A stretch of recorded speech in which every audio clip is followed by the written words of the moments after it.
This is my first video update coming to you from Nicosia, Cyprus on this Thursday morning. Let's talk about some news, and the big story is this prisoner swap, this prisoner exchange that has taken place between Ukraine and Russia.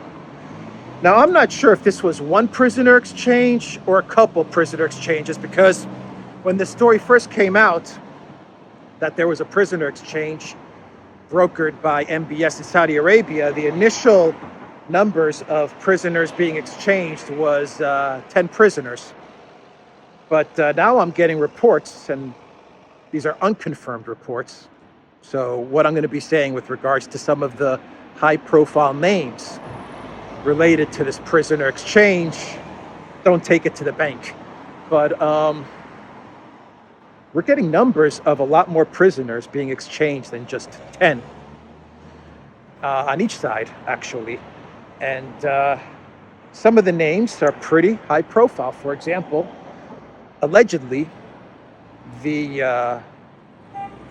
Donetsk and Lugansk, the Russian side, they're going to be handing over the foreign mercenaries, the very high-profile foreign mercenaries like Aiden Aslan from the UK, and there's a couple mercenaries from the UK that were captured. The Moroccan mercenary, US mercenaries, Swedish mercenaries. Allegedly, all of these guys are going home. Once again, this is not 100% confirmed, so don't take it to the bank, but these are the reports that we're getting. Supposedly these guys, there were a lot of rumors that these guys were executed and stuff like that. Well, we'll find out soon if the reports of their execution were just fake news, and if indeed they have been released and they have been allowed to go back to the UK or the US or Sweden or wherever they came from. So that's big news. Very high profile names with regards to this POW swap. We're getting news that the Russians, once again, the Lugansk and Donetsk republics, that they're going to be releasing 5 Azov commanders, guys that were captured in Mariupol. And I think this is confirmed, according to Zelensky. He said that 5 officers, leaders of Azov, are in a third country and by agreement will not return to Ukraine until the end of the war. And the third country that they're going to be staying at is Turkey. So the deal is that these Azov commanders are going to be released in this swap, and they have to stay in Turkey until the conflict comes to an end. That's the deal. They can't return to Ukraine. They can't return to the fighting. Turkey's going to hold them until everything comes to a conclusion. So that's interesting as well. I think that's not going to play too well to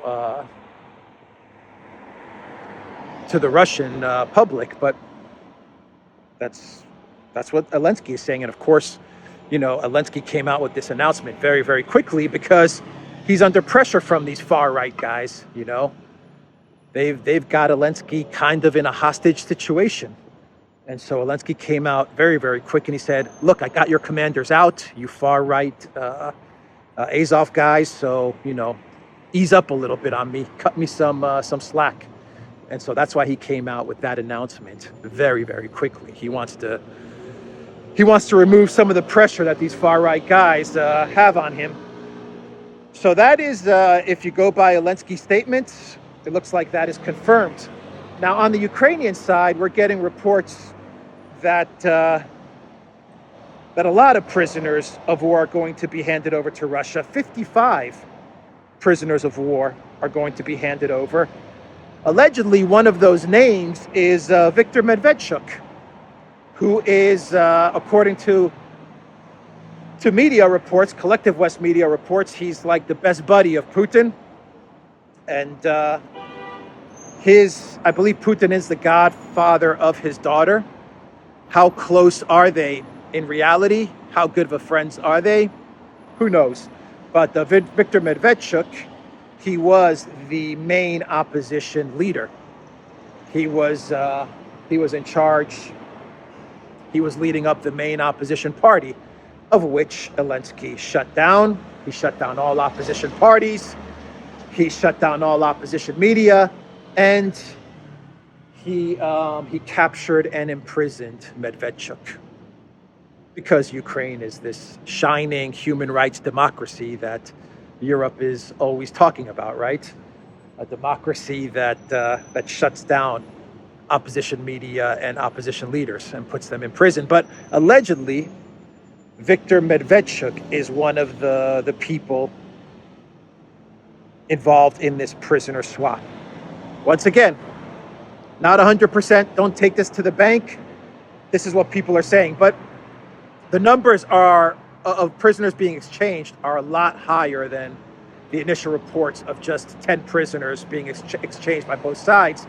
And the overarching big picture story to all of this, the important big picture story, is that all of this was mediated by MBS and Saudi Arabia, which is huge.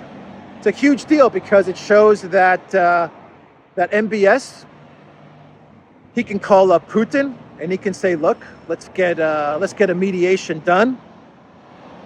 Let's make this happen." And Putin says, "Yeah, MBS, that's fine."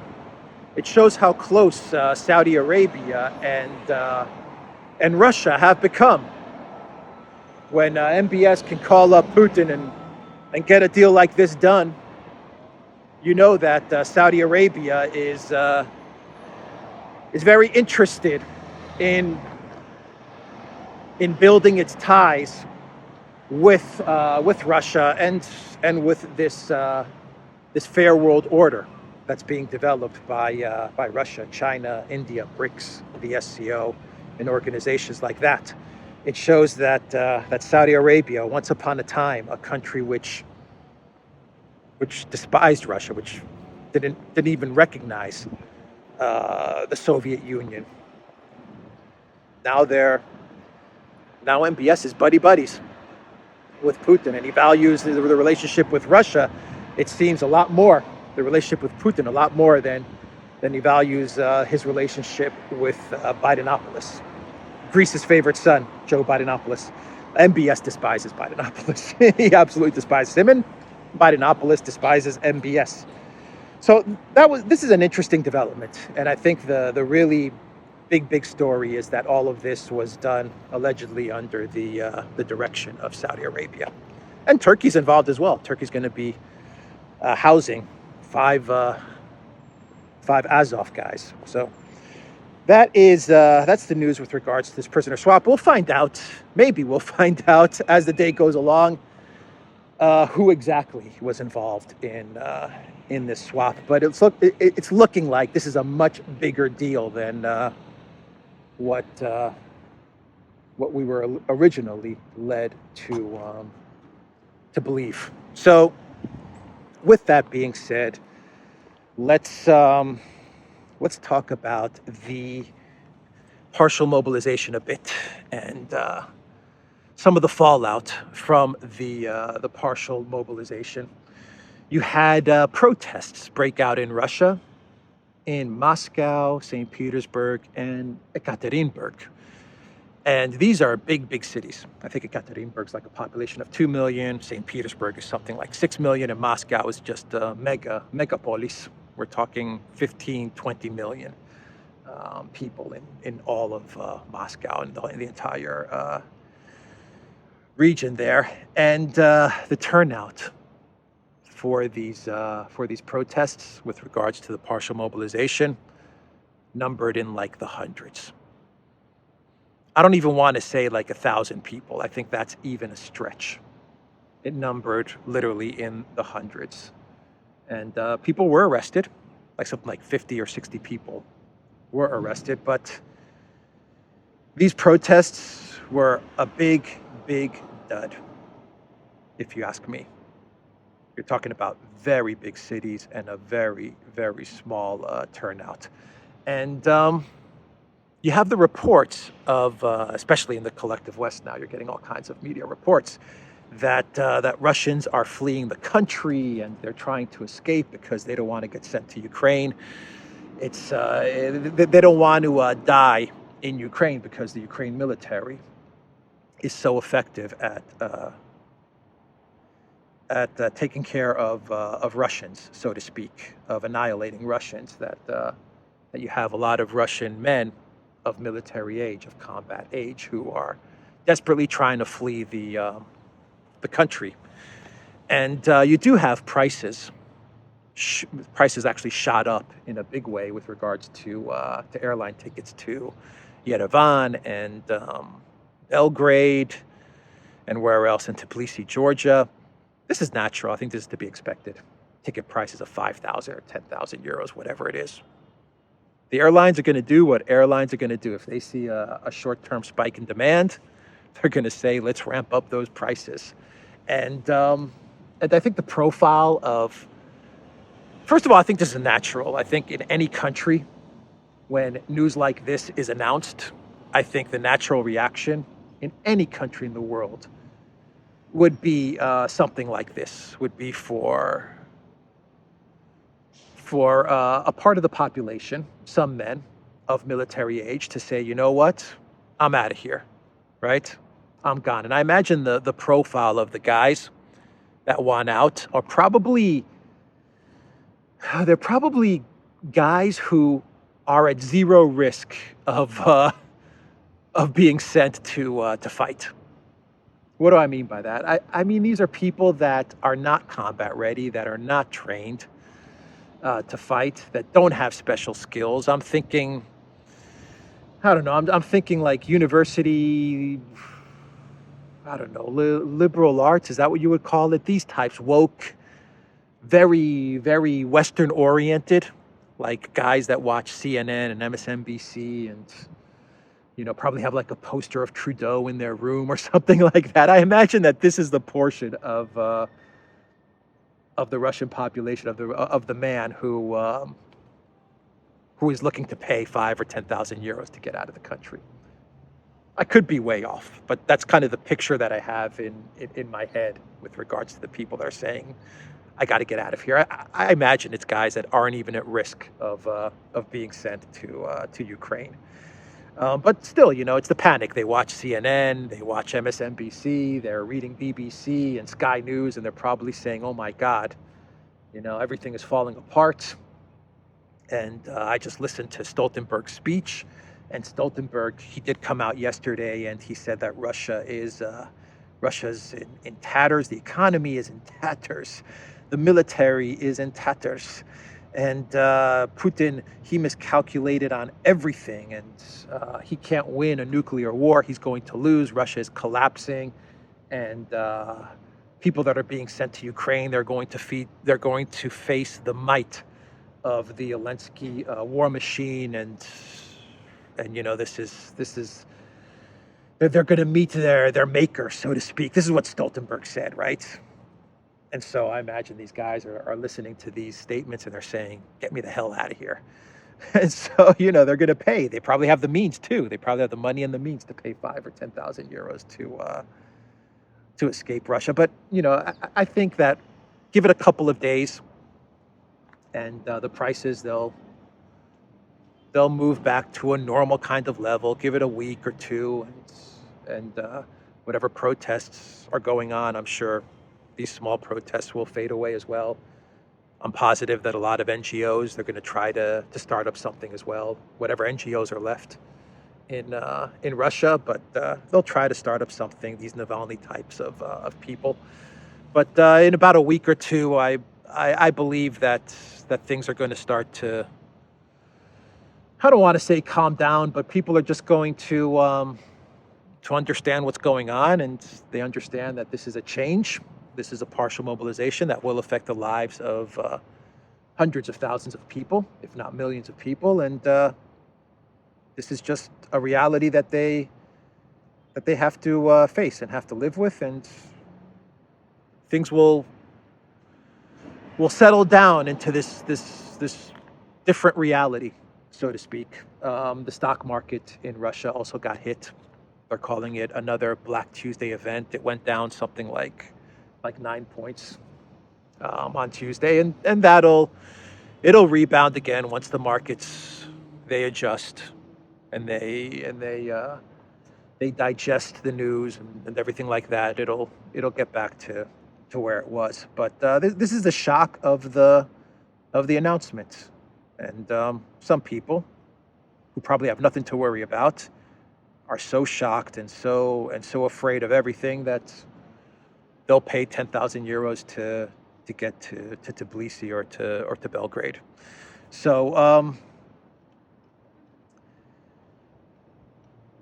the other interesting news that you're seeing from the collective West, from a lot of media publications, and I was looking to see if I had something pulled up on my web browser, but I don't. But you are getting a lot of stories going back to what Stoltenberg said. You're getting a lot of media reports that claim that this partial mobilization is proof to the fact that Russia is indeed losing this conflict in Ukraine, and that things aren't going well for Putin. And Putin is starting to panic now, and that's why he's moving towards this partial mobilization. Fair enough. You could easily spin that narrative. I think that's a narrative that could easily be spun to people consuming content from the likes of CNN or BBC. By the way, Stoltenberg said with regards to the partial mobilization and Putin's speech, he said that Russia cannot win a nuclear war and has been amassing troops on its eastern border to remove, and NATO has been amassing troops on Russia's eastern border to remove any room for miscalculation or misunderstanding. This is what the Secretary General of NATO, John Stoltenberg, told Reuters. He said this is a dangerous and reckless nuclear rhetoric coming from Putin. He knows very well that a nuclear war should never be fought and cannot be won, and it will have unprecedented consequences for Russia. He also said, though, we are not seeing any changes in the nuclear posture of Russia, he added.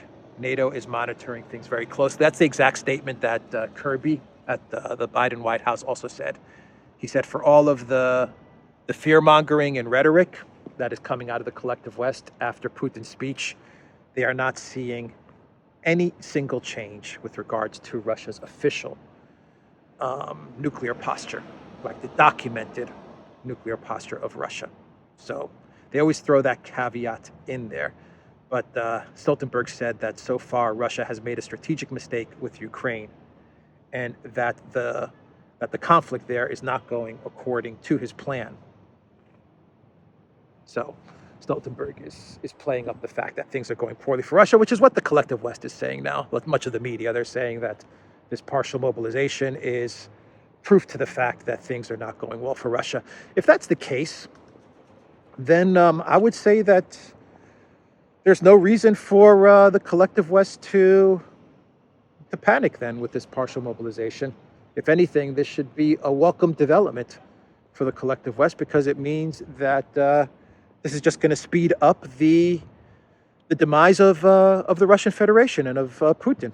If this is his last, if this mobilization is one of his last desperate acts, one of his last desperate attempts to salvage this miscalculation according to NATO, this miscalculation in Ukraine, then, you know, if you're the BBC or CNN or Stoltenberg or Macron, Ursula von der Crazy, any of these people, you're probably sitting back and you're saying, all right, the end is coming now for Russia. They're going to do one mobilization, another, and that'll be it. And then the Zelensky military with Zelensky in charge, they're gonna finish off the job. That would be the logic if you go by that narrative. If this is indeed a panicked move by the Kremlin, then nothing to really worry about. At the end of the day, this is what the collective West wants. This is what they wanted, isn't it? They wanted escalation.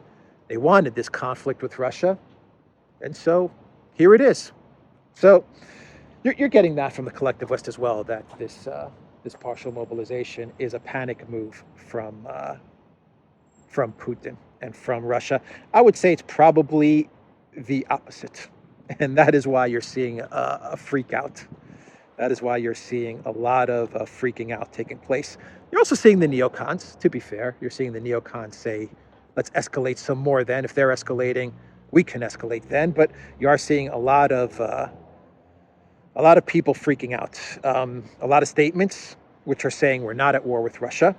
There are NATO officials who have come out and said we're not at war with Russia. There are EU officials who are saying that the EU is not at war with Russia. Foreign policy spokesman Peter Stano, he said on Wednesday that the European Union is not at war with Russia, but it would continue to support Ukraine in its fight against Moscow. Quote, of course we are not at war with Russia. We are supporting Ukraine's legitimate, justified fight to defend the people and its territory, he said, adding that Kiev is protecting not only itself, but also European democratic values. My God, those European values. Yeah, the Spanish prime minister saying that we are at war with Russia, but then he said we're in an energy war with Russia. So he added some context there. But after he made that statement, Sanchez said we are at war, an energy war with Russia, in order to protect European values. What is up with these European values? I mean, my God, that's their excuse for everything. Everything is about EU values, non-existent EU values, because the member states in Europe, very few countries in Europe have anything in common with each other. Believe me, there is not much in common between Greeks and Germans or Italians and I don't know. I need to pick a country. Estonians. Very, very little in common between those countries. I'm not saying they're enemies or friends or best buddies or anything like that. I'm just saying each country in the world, every country in the world has a unique culture, a unique history, and a unique set of values. There are common human values. You would like to believe that human beings have a common set of values.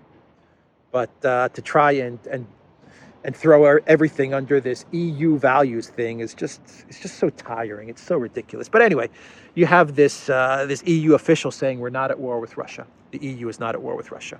You're getting a lot of EU officials say that.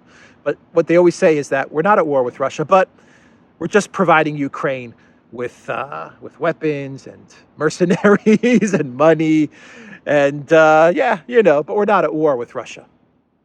It's like me saying, I'm not. I have no association with that business. I have no association with that business over there. Just forget the fact that I'm on the board of directors, that I've invested money in that business, that I hire employees for that business, that every now and then I take a trip to that business, and I just kind of oversee how things are going. Just forget about all of that, but I have nothing to do with that business, believe me. That's what it is. That's what the EU's saying. Forget the trips to Kiev, forget the money, forget the weapons, forget the soldiers, forget the commanders on the ground, forget the mercenaries. We're not at war with Russia. We're just helping Ukraine with the protection of these EU values, right? That's what it's all about. This is all about EU values, right? So there were protests in Brussels yesterday as well, in Belgium. 10,000 people showed up, which is big. That's big for a Tuesday. It sounds like it's a big turnout for a Tuesday. And they're protesting the cost of living, the energy crisis, the fact that all of these people are going to be made a lot poorer in order for Ukraine to protect those EU values. Ukraine's going to protect the EU values, a country that imprisons political opposition and shuts down opposition media, and is protecting 5 far right POW commanders, having them stay in Turkey so that they're protected. That's the country that is fighting for these EU values. Okay, yeah, Gotcha. Gotcha. Let's see. Is there anything else that I want to get to? I'm trying to think if I even have a clown world today. I'm not quite sure. I do have an update with regards to UEFA, and I think that could be a good clown world. Oh, this story. This is a huge story. This is a big one. I almost forgot this. So the European Union, since we're talking about the European Union, they are going to be discussing a new sanctions package on the 28th of September. I called this. I said that the EU, what are they going to do? They're going to huff and puff, and they're going to come out with all of these statements that Russia is evil, Putin is evil, he is escalating, he's bringing us to the point of nuclear war. We have nothing to do with this war. We're not a party to this war. We're innocent. We've done nothing wrong. EU values, democracy, human rights. I said that the EU is going to do all of these things, but I also said that the EU is going to try and figure out a way to put more sanctions on Russia, right? This is their knee-jerk fallback reaction. And sure enough, they announced that on September 28th, they're going to announce more sanctions. What freaking sanctions are you going to place on Russia now? First of all, more sanctions, like the first 7 or 8 sanctions packages have worked out so well for Europe that now you're going to come out with more sanctions, right? Because those first 7 packages worked out so perfectly. I mean, my God. Do these people not learn? Incredible. This is their reaction to everything that has happened in the past 24 hours. More sanctions. Okay, let's figure out what they're going to sanction now. What are you going to sanction? What could you possibly sanction? Okay, so you're going to put some more people's name on a sanctioned list. Okay. We get it. You're going to put all of the Russian Duma. You're going to put the kids of Kadyrov. Oh, no, you've already sanctioned them. You're going to put the unborn children of of Russian officials and the children of Russian officials on a sanctioned list. I mean, what are you going to sanction at this point? Are you going to sanction the pets of Russian officials? Their cats and their dogs? Are you going to sanction gas and oil? Go ahead. Are you going to prevent Russians from traveling to Europe? Nope, you've already done that. Are you going to remove their Schengen visas? Nope, you've already done that. What are you going to sanction? Are you going to close the airspace to Russia? No, you've already done that. There's nothing left to sanction, but we'll see. I'm curious to see what they squeeze out, what they figure out with regards to this new sanctions package on the 28th. Let's see. I mean, they've done everything, so okay. Let them sanction. But the bigger story, the bigger announcement is, oh, by the way, Joseph Borrell also said that the EU will not participate in the conflict in Ukraine, as did the German defense minister. She said that Germany will make sure not to become one of the parties of the Ukraine conflict. But they both said they're going to continue to provide weapons and money and support to Ukraine. Anyway, I just saw that story. I thought I would bring it out there. The big story with regards to the EU is that they are going to remove the veto rights of member states with regards to votes on Russia. The European Union may cancel the right of member states to veto decisions regarding Russia.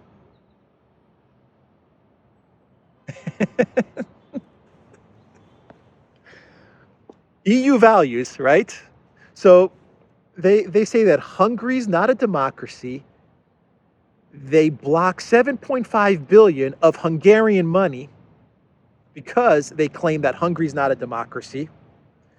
But yet you have the European Union, a bunch of unelected bureaucrats, technocrats, kleptocrats, are now going to come out with new legislation, with new rules, where they are going to remove the voting power of certain member states, i.e. Hungary, is what they mean here.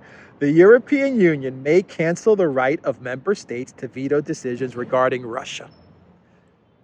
So basically, whatever Germany and France and the Baltic states and Poland and Finland and all of the countries that are completely consumed by hysteria, by Russia hate and Russia hysteria, all of these countries now are going to drive the European Union off the freaking cliff. I mean, the EU's already off the cliff. I don't even know where they're going to drive the EU towards. Over the cliff and into the rocks and under the rocks and into the center of the earth. God knows where they're driving the EU. But basically, this is a move to deny Hungary its voting rights. That's all it is. And you watch, because Hungary's been the only rational, sane voice in all of this, especially with regards to energy, oil, and gas. Think of the Druzhba pipeline, which Hungary needs in order to supply oil and the other pipelines that are supplying oil and gas to Hungary, because Hungary was smart enough to sign long-term contracts. Think of all of these things that Hungary has been vetoing, the blocking of these things that Hungary has been vetoing, and you watch. The European Union is going to ram the sanctioning of these pipelines through. You watch.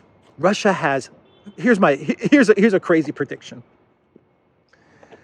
Russia has not wanted to shut down the gas transit and the oil transit via Ukraine, right? Because I believe that Russia has said, it is saying, you know what?